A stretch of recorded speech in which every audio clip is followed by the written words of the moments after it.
이스라엘 왕국의 멸망 이야기 하면서 여러분들에게 이스라엘 왕국이 어떻게 멸망했는지 이런 부분에 대해서 말씀을 좀 쭉 드려왔는데, 이스라엘 왕국 가운데 우리가 주목해야 될 좀 도시가 있습니다. 그 도시가 세켐이라고 하는 도시인데, 여러분 지도가 좀 작아서 큰 글씨로 박스를 넣어놨는데 제일 위에 단이라고 보이시죠? 단. 저게 그 우리나라의 백두산에 해당되는 제일 이스라엘의 북쪽 도시입니다. 단. 그 다음에 부엘세바가 제일 밑에 있죠. 그 부엘세바가 이스라엘에 있어서는 제일 남쪽에 해당하는 지역입니다. 그래서 부엘세바에서 단까지가 이스라엘의 영토라고 보면 되고요. 그 중간쯤에 이 세켐이라고 하는 지역이 있습니다. 그러니까 세켐은 요즘 보면 뭐 양구에 가보니까 우리가 통일된 이 한반도의 제일 정중앙이다 이렇게 얘기를 해서 정중앙 도시가 양구다 뭐 이렇게 얘기를 하고, 또 대전도 그렇고 뭐 충주도 또 그런 얘기를 하시더라고요. 충주는 이 남한의 제일 중심이다 이런 얘기들을 하시던데, 이 세켐이 이스라엘의 제일 중심 중앙에 있는 도시입니다.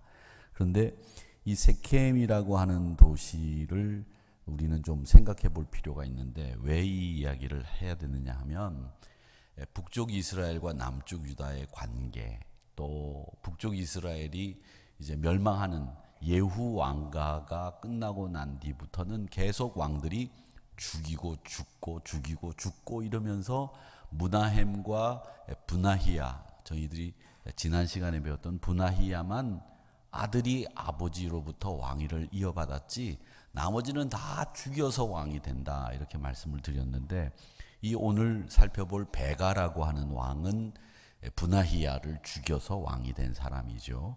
근데 이 브나히야를 이야기하기 전에 오늘 말씀을 드리는 이유는, 이 북쪽 이스라엘에 관련돼서 이 북쪽 이스라엘이 어떻게 이 나라가 멸망이 돼 가는지, 그리고 북쪽 이스라엘이 어떤 부분에 있어서는 남쪽 유다보다는 좀 불리하게 역사적 기술이 됐다라는 것을 말씀드리기 위해서 오늘 이 말씀을 드리는 겁니다. 이 세켐이라고 하는 도시는요, 유다로부터 이스라엘이, 북쪽 이스라엘이, 우리는 이제 이 솔로몬이 내라고 했던 세금, 그 다음에 부역 못한다 이렇게 선언을 하고 독립을 선언했던 도시, 북쪽 이스라엘 지파들만 모여가지고 우리는 이제 솔로몬이 이야기했던 그 세금과 부역 안 하겠다, 우리끼리 따로 독립한다 그러면서 북이스라엘을 만들었던 이 북쪽 이스라엘의 수도, 제일 처음 독립을 선언했던 도시가 세켐입니다. 그러니까 세켐은 북쪽 이스라엘 입장에서는 굉장히 중요한 도시죠. 이 세켐이라고 하는 도시가 아까 말씀드린 것처럼 이스라엘 전체 국토 가운데 딱 정가운데 있는 도시입니다. 근데 이 세켐은 시내산에서 하나님께서 십계명을 주신 것을 다시 이스라엘 백성들이 가나안에 정착하면서 하나님이 시내산에서 우리에게 주신 11조가 10계명이 이거다라고 하는 것을 확인했던 도시가 세켐이에요. 그리고 또 이 세켐은 여호수아, 사무엘, 여로보암 이런 정치 지도자들이 계속 배출했던 도시가 이 세켐이라고 하는 도시입니다. 또 여기에는 아브라함의 제단이 있고 야곱의 제단이 있고 요셉의 무덤이 이 세켐에 있습니다.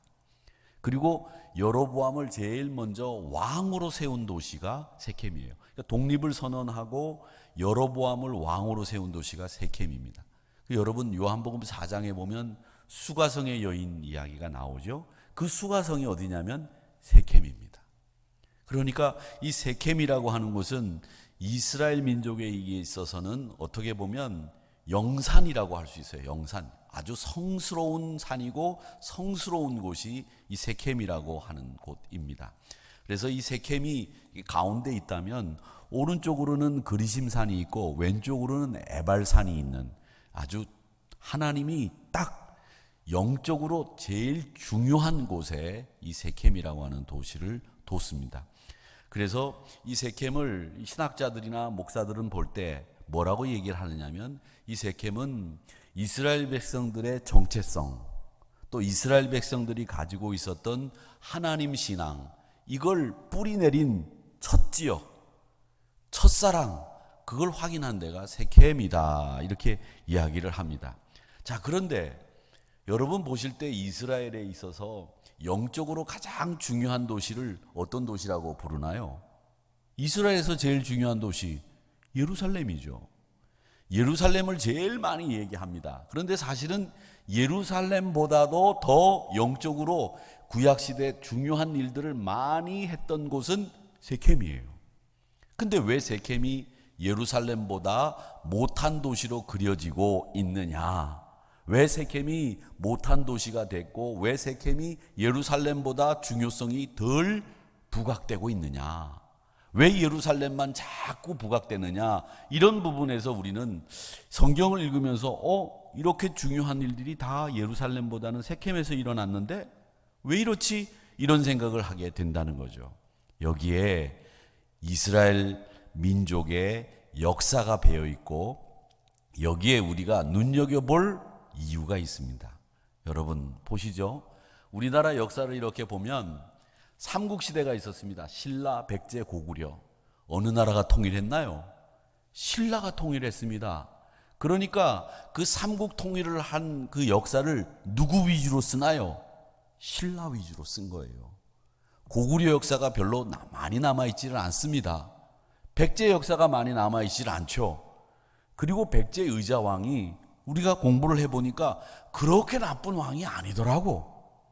뭐 삼천국녀를 거느리고 맨날 놀고 먹은 왕이 아니더라고요, 의자왕이. 근데 우리는 학교에서 어떻게 배웠느냐면, 백제 의자왕이 맨날 먹고 놀고 삼천국녀하고 말이죠, 술이나 먹고 꼭 연산군처럼 그런 왕인 줄 알았어요. 그런데 연산군보다 공부를 해보니까 100배는 착하고 100배는 성실하고 효자더라고. 효자 아시죠? 효자 모르시죠? 여러분, 효자를 만나본 적이 없는 분들은 효자를 모르고, 효자를 만나본 분들은 효자를 알죠. 효자예요. 그러니까 이렇게 의자왕을 나쁘게 기술해서 역사에 남긴 이유가 뭘까? 그건 승리의 역사이기 때문에 그래요. 신라가 통일을 했으니까 신라의 입장에서 백제의 역사를 썼기 때문에 의자왕이 나쁜 사람이 돼 있는 것처럼, 이 세켐이 예루살렘에 비해서 덜 중요한 도시가 됐던 이유는, 세켐이 영적으로 예루살렘보다 훨씬 더 많은 일을 했음에도 불구하고, 더 중요한 장소임에도 불구하고, 예루살렘이라고 하는 남유다의 수도가 몇 년, 이 북쪽 이스라엘이요, 아수르에게 멸망당한 게 768년, 700년 되고요.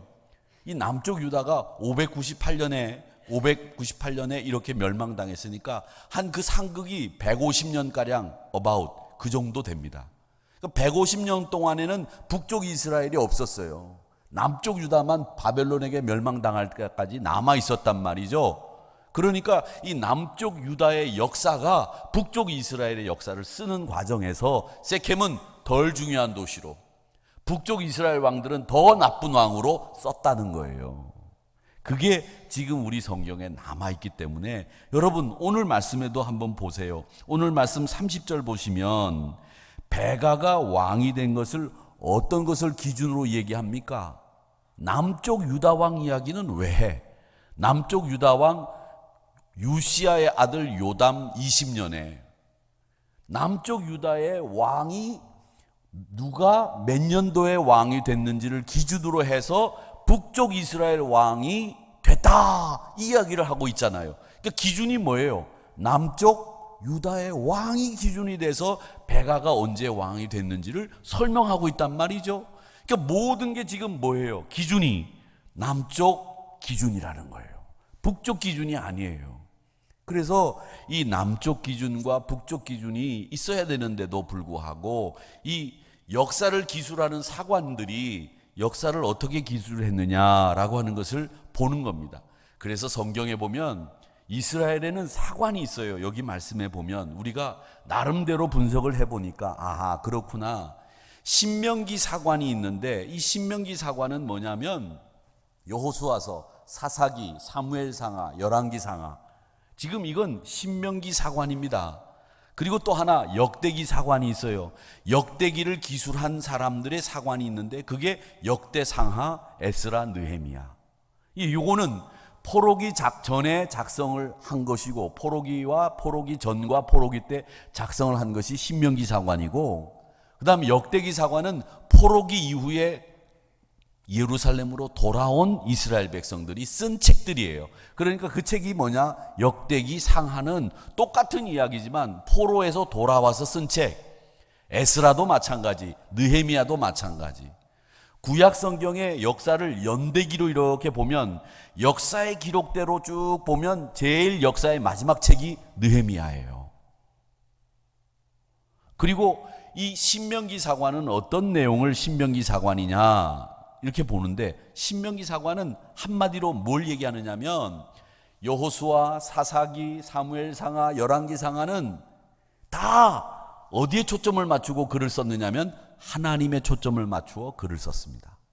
이게 신명기 사관이에요. 그러니까 여러분 머릿속에 지금 저희들처럼 이게 뭐고 저거 뭐고 이런 거 머릿속에 딱 넣지 말고 하나만 딱 넣어 놓으세요. 신명기 사관. 그 신명기 사관이라고 하는 것은 포로기와 포로기 때, 포로기 전과 포로기 때 쓴 책인데 그건 하나님 중심으로 글을 썼다, 이렇게만 머릿속에 기억하세요. 그런데 왜 하나님 중심으로 글을 썼을까요? 이유가 있겠죠. 이유가 있습니다. 그건 이스라엘 민족의 위기에서부터 비롯됐어요. 이스라엘 민족들이 바벨론 포로로 끌려갔거든요. 거기 살면서 우리의 젖과 꿀이 흐르는 가나안 땅을 버리고, 우리가 내 마음대로 버리고 온 건 아니지만 거기를 떠나와서 이 바벨론에 살면서 우리가 이제 이스라엘 민족의 정체성을 잃어버리진 않을까. 우리 후손들이 히브리어를 잃어버리고 여호와 신앙을 잃어버리고 이 친구들이 애굽에서 종살이하던 그 옛날의 이야기를 다 잃어버릴까 걱정이 되는 거예요. 위기가 찾아온 거죠. 그래서 이 신명기 사관을 기록한 저자들이 하나님이 어떤 분이냐라고 하는 것을 후손들에게 알려주기 위해서 기록으로 남긴 것이 신명기 사관에 의해서 쓰여진 여호수아, 사사기, 열왕기상하, 사무엘상하라는 거예요. 그러니까 후손들에게 하나님이 누구냐, 이스라엘 민족이 어디서부터 왔느냐, 이걸 기록하기 위해서 쓴 책이 신명기 사관이다라는 겁니다. 그래서 신명기 사관에 나오는 이야기들은 다 어떤 얘기들이냐면 하나님의 계약을 잘 지키면 복받고 그렇지 않으면 벌받는다라고 하는 인과응보의 역사관이에요. 하나님의 말씀 잘 들어야 너희들 복받아. 누구에게 이 얘기하는 거죠? 자손들에게. 하나님의 은혜를 저버리면 너희들 벌받아. 이 얘기가 신명기 사관이 쓴 열왕기상하, 사무엘상하, 여호수아, 사사기 내용이 다 그런 내용이라는 거죠. 그러니까 하나님 중심을 이야기를 쓰기 위해서 무척 애를 썼다는 거죠. 신명기 10장 17절 말씀부터 한번 읽어보겠습니다. 제가 읽어볼게요. 여러분 눈으로 보세요. 너희의 하나님 여호와는 신 가운데 신이시며, 하나님의 초점이 맞춰져 있죠. 주 가운데 주시고 크고 능하시며 두려우신 하나님이시라. 사람을 외모로 보지 아니하시고 뇌물을 받지 아니하시고 고아와 과부를 위하여 정의를 행하시며 나그네를 사랑하여 그에게 떡과 옷을 주시나니 너희는 나그네를 사랑하라. 전에 너희도 애굽 땅에서 나그네 되었음이라. 내 하나님 여호와를 경외하여 그를 섬기고 그에게 의지하고 그의 이름으로 맹세하라. 다 어디에 초점이 맞춰져 있어요? 하나님에게 초점이 맞춰져 있고, 과거 우리가 애굽에서 나왔다라고 하는 것을 다시 상기하고 있지요. 이 후손들에게 하나님 신앙을 넘겨주기 위해서 하나님이 어떤 분인가라고 하는 것을 보여주기 위해서 쓴 이야기들이다. 그게 사사기, 여호수아, 사무엘상하, 열왕기상하. 자, 그렇게 돼 있다는 겁니다. 자, 그런 반면에 아까 역대기 사관이라고 말씀을 드렸는데, 역대기 사관의 이야기, 역대상하, 에스라, 느헤미야는 말이죠. 어떤 내용이냐면 느헤미야 이야기를 한번 생각해 볼까요? 느헤미야 이야기. 여러분 기억나시는 거 있으시죠? 느헤미야가 바벨론 총독으로 예루살렘으로 돌아와 보니까 예루살렘이 승냥이만 있고 갈대만 깊어. 이게 하나님이 예전에 이곳에 성전을 세운 것인지 도무지 아무것도 보이지 않는다고 하죠. 그런데 거기에서 이스라엘 백성들이 힘을 모아가지고 성벽을 수축하고 성전을 다시 지어요. 근데 그때 누가 방해를 합니까? 산발랏과 도비아라는 사람이 방해를 해요. 그 방해를 하는 말 중에 대표적인 말이 뭐예요? 너희들 성벽 재건해봐라. 여우가 올라가면 여우가 올라가도 성벽이 무너질 거다. 이렇게 야유를 하고 방해했단 말이죠. 그런데 느헤미야와 이스라엘 백성들이 힘을 모아서 성벽을 재건하고 수축해요. 자, 그리고 난 뒤에 그 산발랏과 도비아를 처단하고 이스라엘 백성들이 자기 족보 이야기를 쫙 하고 이 느헤미야가 끝나요. 그 얘기는 뭐냐면 바벨론 포로로 이후에 돌아와서 이 느헤미야의 이야기를 보면 이스라엘 백성들에게 이 역대기 사관은 어떤 얘기를 하느냐면 희망, 우리도 할 수 있다, 도전의식, 이런 것을 써넣기 위해서 역대기 사관은 이 느헤미야와 에스라와 그 다음 역대기 상하를 쓴 거예요. 그러니까 이 말씀들을 보면서 이 말씀은 하나님 중심으로 쓰여졌구나, 이 이야기는 이스라엘 백성들에게 희망과 도전의식을 위해서 쓰여졌구나라는 걸 알고 보면 훨씬 더 그 말씀의 의미가 더 생생하게 다가오겠죠. 그러니까 똑같은 역사를 썼는데도 열왕기 상하와 역대기 상하는 다르다는 거예요. 그리고 또 하나, 모든 기준이 남쪽 유다 왕을 기준으로 해서 북쪽 이스라엘도 썼다는 것은 남쪽 유다가 150년가량, 정확하게는 136년 정도 되는데 150년 동안 남유다는 더 남아 있었거든요. 망하지 않고. 그러니까 이스라엘의 역사를 망하지 않은 남유다가 쓴 거예요. 승자의 입장에서, 남아있는 자의 입장에서. 그렇기 때문에 세켐이라고 하는 도시가 예루살렘보다도 훨씬 더 많은 비중을 차지해야 되는 도시임에도 불구하고 별스럽지 않은 도시로 쓰여졌다라는 거죠. 그렇다는 거죠. 그러니까 여러분, 어떤 사람이 힘을 갖고 어떤 사람이 펜대를 지느냐, 어떤 사람이 승자가 되느냐라고 하는 건 정말 중요한 것 같아요. 그래서 오늘 이 말씀들, 성경 말씀들도 이스라엘 민족에게 도전의식과 희망을 주는 의지를 가지고 썼는지, 하나님 신앙을 잃어버리지 않게 하기 위해서 썼는지, 그 말씀들의 내용을 보면 이런 의도가 다분히 눈에 보인다. 그래서 성경학자들은 그 이야기를 역대기 사관이다, 신명기 사관이다, 이렇게 구분해서 이 말씀들을 분류하고 있다는 것을 여러분 보시면 됩니다. 그러니까 말하는 논조를 보면 그 사람이 어떤 의도를 가지고 말하는지를 보면 그 사람의 말하는 방향이 완전히 달라지잖아요.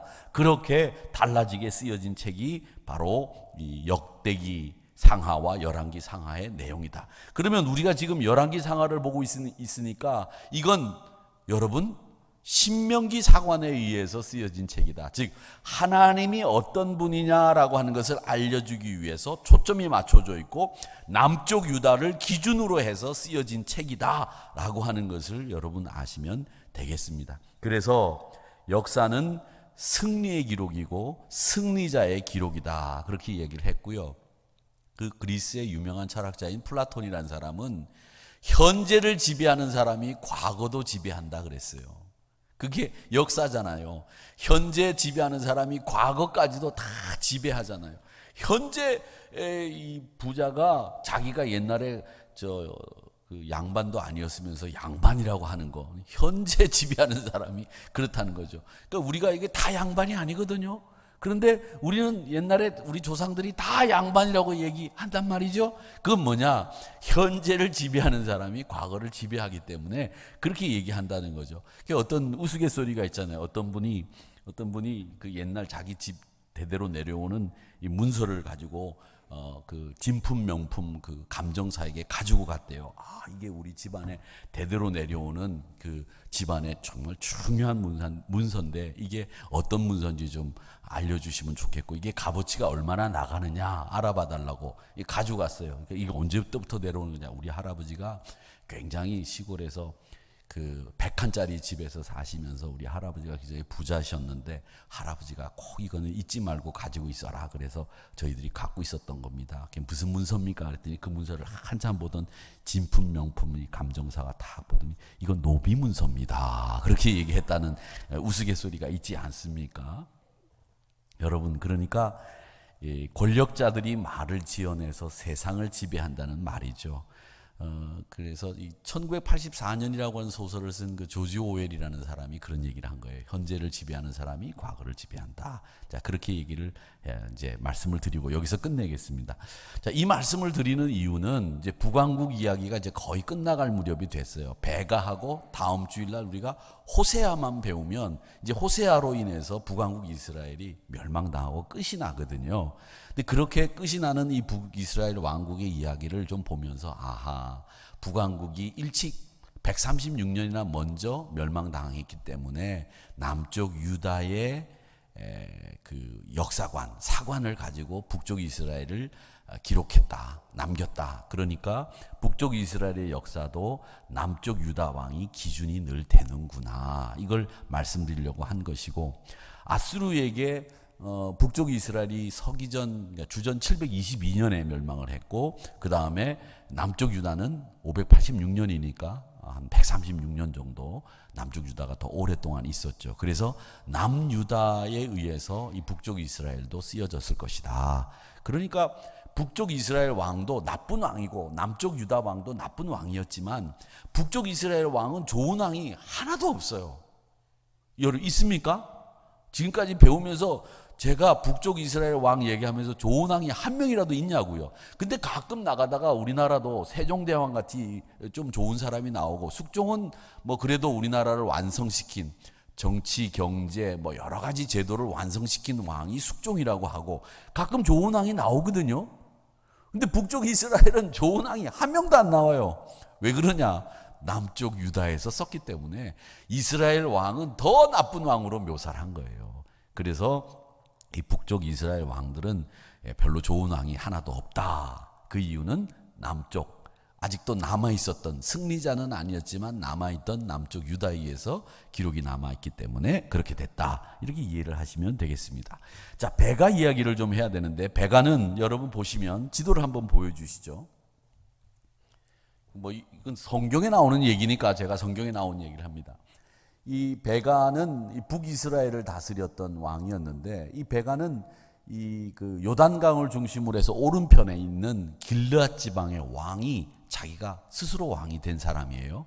그 왕이 스스로 된 왕이 된 해부터 시작을 해서 오늘 말씀에 보면 베가가 20년간 다스렸다고 27절에 말씀에 되어 있어요. 20년간. 그렇게 20년 다스렸다는 것은 베가가 스스로 길르앗에서부터 왕위에 오른 때부터 시작을 해서 20년을 다스렸는데, 베가는 아주 민족의식이 강한 사람이었습니다. 그래서 아수르에 맞서서 독립을 쟁취해야 된다고 하는 반아수르 정책을 펼던 사람이 베가입니다. 근데 그 위에 부가히야와 그 아버지 므나헴은 친아수르 정책을 썼죠.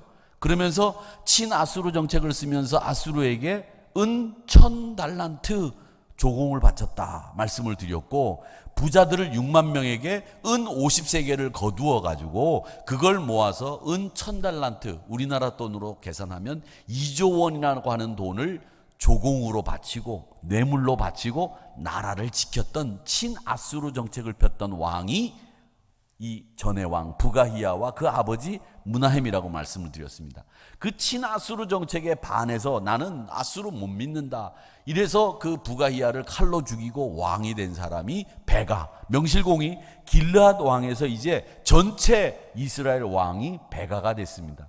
자, 그렇게 베가가 왕이 됐는데 반아수르 정책을 편다고 말씀드렸죠. 그러니까 이스라엘 주변의 나라들을 교섭을 한 거예요. 이 베가가 암몬, 아람, 그 다음에 남유다, 블레셋, 블레셋까지, 남유다, 블레셋, 아람, 요렇게 해가지고 동맹을 만들었어요. 동맹을 만들어가지고 야, 우리 아수르 치러 가자, 이렇게 얘기를 했는데 남유다만 반대를 했어요. 남유다가 반대를 했습니다. 남유다만 반대를 하니까, 그 남유다만 반대를 하니까 어떻게 되느냐? 자, 이 남유다만 반대를 하니까 아람과 그 다음에 블레셋과 힘을 합해가지고 저 위에 있는 두로도 같이 힘을 합해가지고 북이스라엘이 아수르와 전쟁을 벌이려고 하는 거예요. 자, 그런데 아수르와 전쟁을 하기 전에 남유다가 이 같이 힘을 안 모으거든, 동조를 안 하거든. 그러니까 베가가 남유다가 보기 싫어요, 보기 좋아요? 보기 싫죠? 그러면 가까운 데 있는 놈부터 한 대 때리고 시작해야 되잖아, 큰 놈하고 싸우려면. 그렇죠? 요 놈을 한 대 접해놓고 힘을 못 쓰게 한 다음에 이제 아수르하고 전쟁을 벌여야 되잖아요. 여러분 안 그러세요? 일단 힘없는 놈부터 때려놓고 그 다음에 힘을 키운 다음에 그걸 가지고서 큰 놈하고 붙어야 되니까 남유다를 쳤어요. 자, 그런데 남유다를 쳤는데 29절 한번 읽어볼까요? 29절 한번 읽어보겠습니다. 제가 이스라엘 왕 베가 때 아수르 왕 디글랏 빌레셀이 와서 이온과 아벨벳과 마아가와 야노아와 게데스와 하솔과 길르앗과 갈릴리와 납달리 온 땅을 점령하고 그 백성을 사로잡아 아수르로 옮겼더라. 이 간단한 말씀인데 이 29절 말씀을 이해하려면 굉장히 많은 노력이 필요하고 배경을 알아야 이 말씀이 이해가 돼요. 이 그냥 아수르 왕이 쳐들어와 가지고 이스라엘 왕 베가 때 그냥 쳐들어와 가지고 아수르에게 이스라엘을 점령하고 아수르로 백성들을 끌고 갔다, 이 얘기거든요. 근데 왜 이렇게 됐는지를 알아야 정확하게 29절 말씀이 이게 이해가 되는 말씀이에요. 자, 29절 말씀을 이해하기 위해서 제가 설명을 드리는 겁니다. 자, 29절 말씀에 이제 이야기를 하기 위해서는 열왕기하 16장 5절도 읽어야 됩니다. 자, 열왕기하 16장 5절 제가 읽어보겠습니다. 이건 뒤에 나오는 얘기예요. 이때에 아람 왕 르신과 이스라엘 왕 르말라의 아들 베가가 예루살렘에 올라와서 싸우려 하여 아하스와 싸웠으나 능히 이기지 못하더라. 자, 여기서 여러분 아하스라는 이름을 기억해 두세요. 이 아하스는 누구냐? 남유다 왕입니다. 그런데 남유다 왕을 누가? 아람 왕 르신, 이스라엘 왕 베가가 남유다 왕 아하스와 전쟁을 벌인 거예요. 자, 아까 그 지도를 다시 한번 보여주시죠. 제가 말씀드렸죠. 베가가 아람 왕, 블레셋, 두로 힘을 합했다고 그랬죠. 유다 보고도 야, 같이 하자 그랬는데 거절했어요, 유다가. 그 유다 거절했던 왕이 누구냐? 아하스예요. 그러니까 이 베가가 르신과 블레셋과 힘을 합해가지고 아하스를 치려고 내려온 거예요. 그게 16장 5절 다시 펼쳐주세요. 그러니까 그렇게 동맹을 맺자고 했는데 아하스가 거절하니까 르신과 베가와 예루살렘에 올라와서 아하스를 공격했다는 거예요. 그런데 이겼다? 이기지 못했다는 거예요. 이기지 못했어요. 이겨야 아수르를 공격하러 가는데 이기지를 못했어요. 그래가지고 남유다를 공격했는데 제대로 이기지를 못했는데, 자, 여기서 돌아갔어요. 16장 7절 한번 보세요. 7절 다음. 자, 이기고 난 뒤에 이제 이기지를 못하고 돌아갔단 말이죠. 그러면 아하스는 가만히 있으면 되는데 가만히 있겠어요? 가만 안 있겠어요? 내가 두들겨 맞았거든? 그럼 이걸 복수해야 될 거 아니야. 맞았는데 가만히 있겠어요? 복수해야지. 그럼 복수를 하려는데 우리가 힘이 있어 없어? 없어요. 그럼 누구한테 도움을 청해야 되겠어요? 누구한테? 아수르한테 해야지. 왜? 나를 친 사람이 지금 아수르를 공격하려고 하니까 내가 아수르에게 도움을 청하는 거죠. 그래서 아수르에게 도움을 청합니다. 보십시오. 아하스가 아수르 왕 디글랏 빌레셀에게 사자를 보내서 나는 왕의 신복입니다, 왕의 아들입니다, 아주 무릎을 꿇고 겸손하게 얘기하죠. 그런 다음에 뭐라 그러냐? 아람 왕과 이스라엘이 나를 쳤으니, 이 얘기예요. 형, 이스라엘하고 아람이 나를 쳐갖고 두들겨 팼어. 난 형의 동생이야. 형이 나한테는 최고지. 그 얘기죠. 이해되세요? 그러니까 아수르 왕 디글랏 빌레셀이 그 얘기를 듣고 가만히 있었겠어요? 가만 안 있죠. 근데 이 아하스가 어떻게 하느냐면, 형, 나 두들겨 맞았어. 형, 내가 가지고 있는 게 이게 만년필, 이거 좋은 거야. 형, 가져. 그렇게 또 선물도 주는 거예요. 뭐라고 선물 주느냐? 아하스가 여호와의 성전과 왕궁 곳간에 있는 은금을 내어다가 아수르 왕에게 예물로 보냈더니, 그러면서 형 나 두들겨 맞았어. 쟤네들이 형 친대, 때리러 온대. 근데 그 녀석들이 형 때리기 전에 나부터 때렸어. 나 이거 가지고 있는 만년필인데 형 가져. 그런 거예요. 그러니까 아수르 왕 디글라필레셀이 그래? 내 동생을 누가 때렸어? 그래가지고 쳐들어온 거죠. 자, 다시 오늘 본문 29절 봅시다. 29절 봅니다. 그렇게 해서 아수르 왕이 쳐들어온 거예요. 그게 오늘 29절 말씀의 내용입니다. 자, 29절 다시 읽어볼게요. 이스라엘 왕 베가 때 아수르 왕 디글라필레셀이 와서 이온, 아벨벳, 마아가, 야노아, 게데스, 하솔, 길르앗, 갈릴리, 납달리, 이스라엘 온 땅이에요. 한마디로 이 앞에 지명들이, 점령당한 도시의 지명들이 나오는데 이건 볼 거 없어. 여기 온 땅이란 말만 보시면 돼요. 이스라엘 온 땅을 다 점령해 버렸어요. 그런 다음에 이스라엘 백성들을 사로잡아서 아수르로 데리고 가버린 거죠. 데리고 가면서 그 남아있는, 이스라엘 백성들을 데리고 갔으니까 그 이스라엘 땅은 사람들이 없을 거 아니에요. 거기를 다른 사람들을 데리고 들어와서 강제로 살게 했어요. 그러면서 남아있던 사람들하고 데리고 들어온 사람들이 섞인 거예요. 그게 누구? 사마리아인이 되는 거예요. 아시겠죠? 그렇게 해서 사마리아 혼혈이 생기게 되는 결정적인 원인이 이때부터라는 거죠. 그래서 이 사마리아가 이스라엘 사마리아 지역에 생기면서, 혼혈이 생기면서 수가성 세겜의 여인들이, 이 이스라엘 남자들이 상종 안 하는 이방인 취급하는 사람들이 생기게 된 거예요. 그러니까 이 베가 왕 때 아수르가 쳐들어와서 아수르가 이스라엘 왕을 멸망시키고 강제 이주를 당하게 된 거죠. 그러니까 민족 의식이 강한 이 베가 때문에 북쪽 이스라엘은 결국 가장 어려운 시기를 보내면서 낭패만 당하고 멸망을 당하게 됐다라는 얘기죠. 이제 16장 말씀과 15장 말씀을 이렇게 왔다 갔다 했지만 이 말씀을 보시면 북쪽 이스라엘이 어떻게 멸망하게 되는지 그 역사를 여러분들이 아시게 되는 겁니다. 자, 그러면 우리가 이 교훈 하나만 생각하고 이제 말씀을 맺어야 되겠는데, 사실은 오늘 이야기를 몇 가지 더 말씀드릴 것들이 많이 있고 재밌는 얘기들이 많이 있지만 우리가 한 시간에 이걸 끝내야 되니까 우리가 정리하고 생략을 했지만 말이죠. 사람과 사람이 동맹을 맺는 거, 그걸 베가가 했습니다. 지금 아람왕 르신과 제일 공고한 동맹을 맺어서 남쪽 유다 치고 그 다음에 북쪽 이스라엘 아수르를 치려고 했는데 결국 남쪽 유다를 쳤다가 능히 이기지 못하고 북쪽 아수르 치기는커녕 도리어 공격을 받아가지고 멸망당하는 꼴을 당하게 되는 거죠. 여러분, 사람과 사람이 같이 동업을 하는 거하고 동맹을 맺는 건 진짜 위험하고 어리석은 일입니다.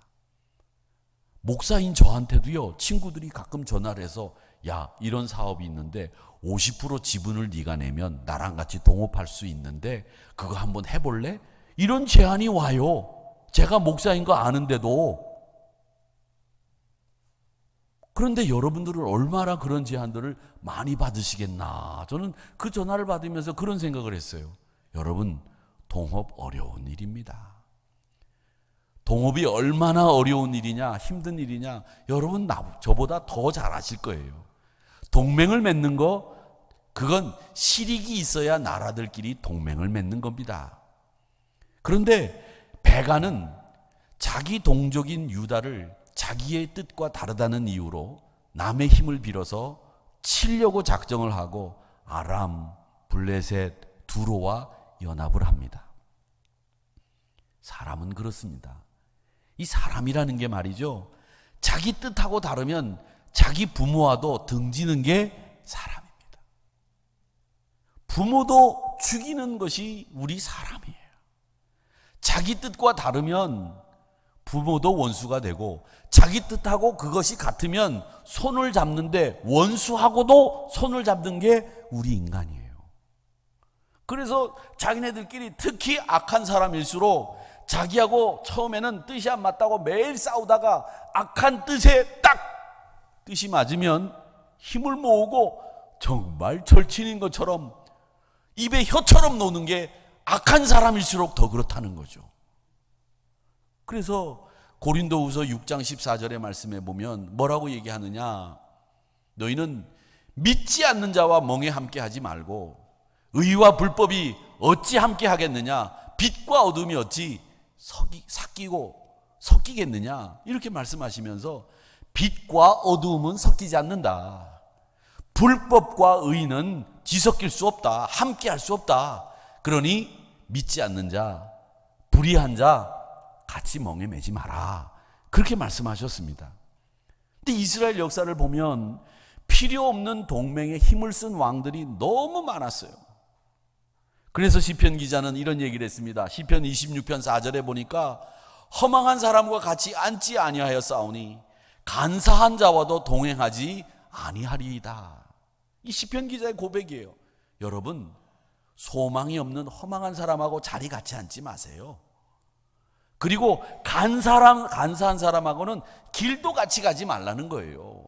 왜 간사한 사람들 이랬다 저랬다 하고 속 없는 말하고 말이죠, 사람 죽이는 말하고 사람 속이는 말하는 사람들하고 같이 어울려 다니냔 말이죠.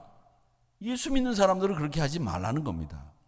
생각 없이 행동하는 사람들, 이런 사람들, 소망이 무너진 사람이 허망한 사람입니다. 근데 지금 베가는 아람 왕 르신, 블레셋, 두로, 말도 안 되는 사람하고 자기 동족을 치기 위해서 연합을 하잖아요. 그러다가 능히 이기지 못하고 패퇴하고 아수르에게 공격받아가지고 완전히 다 멸망당하는 이런 어리석은 일을 저질렀다는 것이 베가가 한 짓이에요. 여러분, 우리가 같이 해야 될 사람이 누구냐? 같이 힘을 모으고 그 사람을 바라보아야 될 사람이 누구냐? 시편 118편 8절의 말씀에 보면 이렇게 되어 있습니다. 여호와께 피하는 것이 사람을 신뢰하는 것보다 낫다. 사람에게 피하려고 하지 마세요. 사람과 동맹 맺으려고 하지 마시고 그 사람의 도움 받으려고 하지 마시고 하나님의 도움을 구하시라고요. 그게 진짜 우리 신앙이어야 된다는 것이 이 베가가 우리에게 가르쳐주는 교훈이에요. 세상 바라보면 그곳은 항상 교회에게 우호적인 것 같아 보여요. 그런데 이번 사태를 겪으면서 세상이 교회 우호적이 아니라는 것이 밝혀졌잖아요. 사실은 세상이 우리한테 뭘 주는 것 같아. 그래서 세상에 지위 높은 사람들, 세상에 힘 있는 사람들, 그런 사람들하고 연줄이 닿고 결탁하면 교회도 굉장히 힘이 있어지고 유명해지고 그렇게 되는 것 같아 보여요. 그런데 세상은 교회에 무엇을 주는 곳이 아니라 교회에서 뭔가를 뺏어가는 곳이지 교회에 뭘 주는 곳이 아니에요. 교회를 이용하는 곳이지 우리가 거기에 의지를 해가지고 뭘 얻겠다고 거기를 의지합니까? 그러니까 우리는 그곳을 사랑해주고 그곳을 이해해주고 그곳을 복음을 통해서 변화시키기 위해서 기도해야 되는 곳이고 그곳에 우리가 사랑을 베풀어 주는 곳이지 그곳을 이용해서 내가 뭔가를 얻으려고 하면 착각이라는 거예요. 착각. 하나님은 그런데 보세요. 하나님은 우리한테 헌금해라, 헌신해라, 뭔가를 뺏어가는 것처럼 보여, 하나님은. 그런데 사실은 하나님은 우리에게 더 주시기 위해서 달라고 하시는 분이고, 하나님 한번 생각해 보세요. 우리가 지금까지 살면서 우리 하나님이 우리한테 뺏어간 게 있어요? 달라는 게 있어요? 진짜 하나님은 우리에게 주신 것밖에 없는 분이시잖아요. 그걸 우리는 신앙생활 하면서 배웠잖아요. 제가 여기서 갑자기 그냥 확 열이 나는데, 여러분, 우리 하나님은 주시는 분이에요. 아낌없이 주시는 분이 우리 하나님이시지 세상이 아니란 말이에요. 그러니까 빼앗아가기 위해서 주는 척하는 그런 세상 앞에 굴복하지 마시고 그곳을 복음화하고 그곳을 사랑해주고 그곳은 우리가 뭔가를 얻을 수 있는 곳이 아니라 뭔가를 줘야 되는 곳이에요. 사랑도 줘야 되고 돈도 줘야 되고 관심도 줘야 되고 그런 곳이지 그곳에서 얻을 수 있는 게 아무것도 없어요. 그러니까 사랑만 해주자고요. 이해만 해주자고요. 복음을 전하기만 하자고요. 대신 주시는 분이 있잖아요. 우리 하나님. 주시는 분이 우리 하나님이란 말이죠. 그걸 깨닫는 우리 성도님들이 되셔서 우리 이 베가를 통해서 배운 교훈, 북이스라엘 왕국이 멸망하면서 우리에게 주는 교훈, 그 말씀을 쭉 기억하면서 시편 26편 4절의 말씀처럼 허망한 사람과 자리에 같이 앉지 마시고 간사한 사람과 동행하지 마시고 우리 하나님 절대 의지하는 사람, 그래서 시편 118편 8절의 말씀처럼 여호와께 피하는 것이 사람을 신뢰하는 것보다 낫습니다. 이 고백이 여러분의 고백이 되시기를 주님의 이름으로 축원합니다. 기도하겠습니다.